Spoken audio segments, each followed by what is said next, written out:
Assalamualaikum warahmatullahi wabarakatuh. Shalom. Kami dari kelompok 5 ingin mempresentasikan tugas ekonomi mikro yang berjudul Pasar dan Pembagiannya. Pertama-tama, yang kami hormati Ibu Dr. Haji Nur Aisyah SEMM dan yang kami sayangi teman-teman kami semuanya. Adapun kami di sini akan memperkenalkan diri kami masing-masing. Saya sebagai narator, Cindy Malika Boruslahi dengan NPM 248320 dan teman saya Jilda Najwa dengan NPM 248320 Saya Vinial Fernandez Simbolon, MPM 248320 Pasar dalam ekonomi mikro. Pengertian pasar. Pasar adalah tempat atau mekanisme di mana pembeli dan penjual bertemu untuk melakukan transaksi barang atau jasa. Dalam ekonomi mikro, pasar dibagi berdasarkan struktur atau karakteristiknya. Fungsi pasar. Pasar memiliki fungsi utama yaitu 1. Menentukan harga atau price formation melalui interaksi penawaran dan permintaan. 2. Menyediakan sarana distribusi barang dan jasa dari produsen ke konsumen. 3. Mendorong efisiensi ekonomi dengan menciptakan persaingan di antara pelaku usaha. Pembagian pasar dalam ekonomi mikro. 1. Pasar berdasarkan struktur kompetisi. Struktur pasar didasarkan pada tingkat persaingan antara penjual dan pembeli.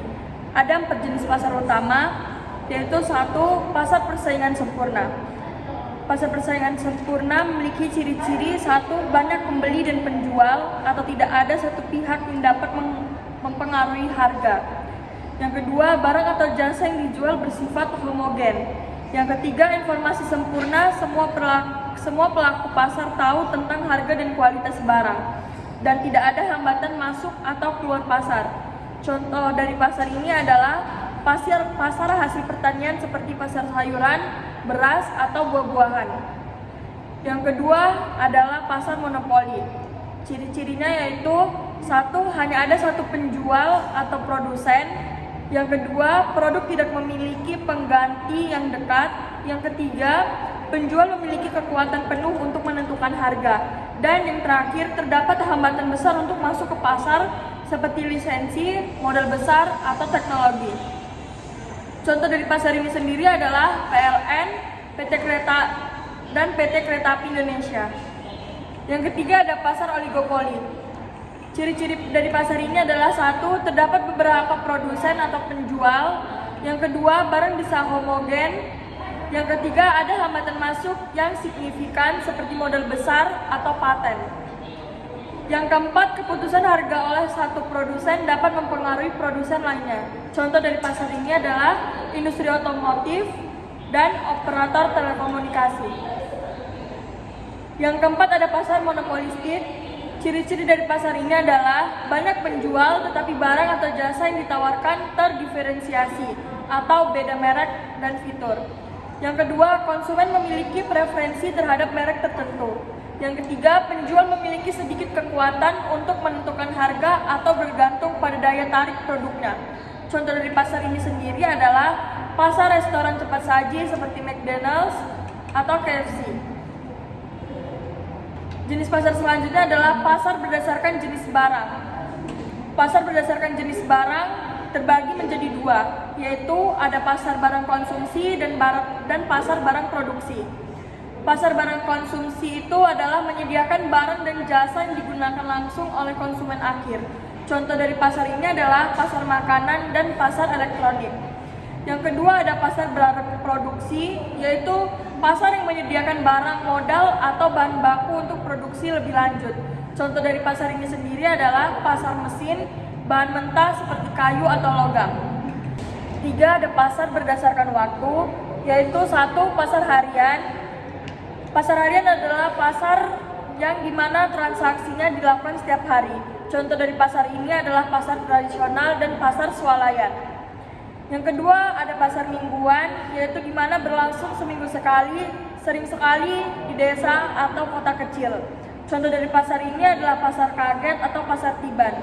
Yang ketiga ada pasar bulanan yang berlangsung setiap bulan, biasanya berskala besar. Contoh dari pasar ini adalah pasar hewan bulanan di pedesaan.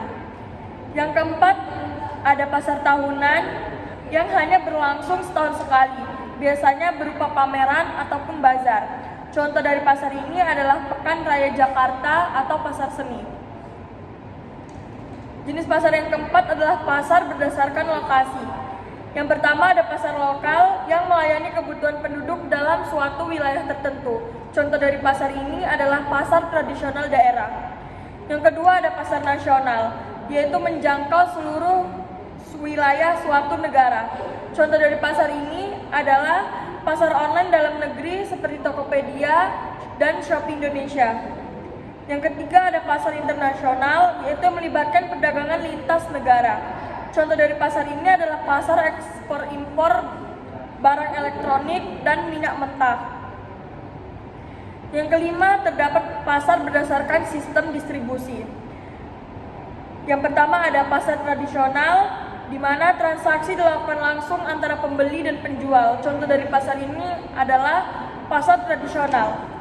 Yang kedua ada pasar modern, yang sistem distribusi menggunakan teknologi atau tempat yang lebih terorganisir. Contoh dari pasar ini adalah supermarket dan e-commerce. Yang keenam ada pasar berdasarkan barang yang dijual. Satu, ada pasar barang nyata, di mana barang yang diperjualbelikan dapat dilihat dan disentuh. Contoh dari pasar ini sendiri ada pasar pakaian dan pasar elektronik. Yang kedua ada pasar barang abstrak, yaitu barang yang diperjualbelikan tidak terlihat langsung seperti jasa atau surat berharga. Contoh dari pasar ini adalah pasar saham atau pasar valuta asing. Selanjutnya, tantangan umum pasar. Ada beberapa tantangan umum pasar. Yang pertama, kesenjataan informasi. Masalahnya, tidak semua pelaku pasar memiliki informasi sempurna mengenai harga, kualitas, atau alternatif barang dan jasa. Yang kedua, dampak. Ketidakseimbangan dalam penawaran dan permintaan, keputusan yang tidak rasional, dan ketidakadilan harga. Yang selanjutnya contohnya, konsumen memiliki produk dengan harga mahal karena kurangnya informasi alternatif. Terus yang kedua, ketidakseimbangan penawaran dan permintaan. Masalahnya, penawaran bisa melebihi permintaan, yaitu surplus atau sebaliknya, yaitu kelangkaan. Dampaknya, harga yang terlalu rendah atau terlalu tinggi yang mengganggu efisiensi pasar. Contohnya, surplus pangan menyebabkan harga anjlok atau merugikan petani. Yang ketiga, monopoli dan ketimbangan pasar. Masalahnya, dominasi atau sedikit pelaku pasar, yaitu monopoli atau oligopoli, yang dapat mengatur harga dan mengurangi persaingan. Dampaknya, konsumen dirugikan oleh harga tinggi dan pemilihan terbatas. Contohnya, operator telekomunikasi besar yang menetapkan harga layanan mahal. Yang keempat, hambatan masuk dan keluar pasar. Masalahnya, modal pasar, perizinan atau kendala regulasi membuat pelaku baru sulit masuk pasar. Dampaknya, persaingan terbatas, inovasi terhambat, dan pasar pada permainan lama. Contohnya, industri farmasi yang memerlukan inovasi tinggi dan lisensi rumit.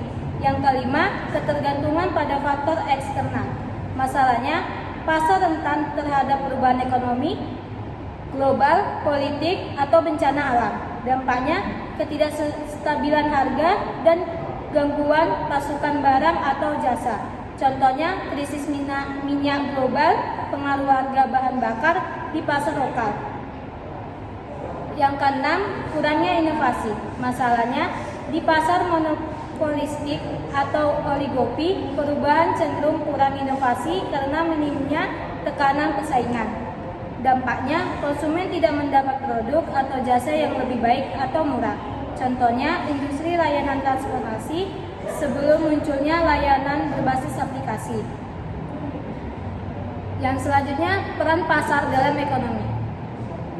Sebagai penentu harga barang atau jasa ditentukan melalui interaksi penawaran dan permintaan. Distribusi barang dan jasa memastikan barang atau jasa sampai ke konsumen, mendorong persaingan, Persaingan di pasar mendorong produsen untuk meningkatkan kualitas produk.